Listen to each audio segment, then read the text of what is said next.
حضرت عمر بن خطاب رضی اللہ تعالیٰ عنہ سے روایت ہے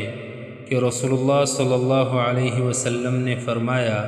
اعمال کا دار و مدار نیتوں پر ہے، اور ہر شخص کو وہی ملے گا جس کی اس نے نیت کی۔ حوالہ صحیح البخاری، حدیث نمبر 1۔ حضرت عبداللہ بن مسعود رضی اللہ تعالیٰ عنہ سے روایت ہے کہ رسول اللہ صلی اللہ علیہ وسلم نے فرمایا، تم میں سے ہر ایک کی تخلیق اس کی ماں کے پیٹ میں 40 دن نطفے کے صورت میں جمع کی جاتی ہے، پھر 40 دن تک جمے ہوئے خون کے مانند، پھر 40 دن تک گوشت کا لتڑا ہوتا ہے، پھر فرشتہ بھیجا جاتا ہے،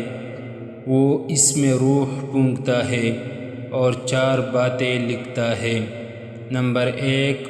اس کا رزق، نمبر 2، اس کی عمر، نمبر 3، اس کے اعمال، نمبر 4 یہ کہ وہ بدبخت ہوگا یا نیکبخت۔ پھر بعض لوگ بظاہر جنتیوں جیسے اعمال کرتے رہتے ہیں، یہاں تک کہ جنت اور ان کے درمیان صرف ایک ہاتھ کا فاصلہ رہ جاتا ہے، اور پھر تقدیر غالب آتی ہے، وہ جہنمیوں والے عمل کرتا ہے اور جہنم میں داخل ہو جاتا ہے۔ اور بعض لوگ بظاہر جہنمیوں جیسے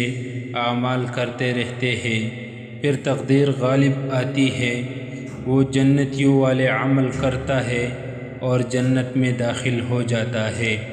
حوالہ صحیح البخاری، حدیث نمبر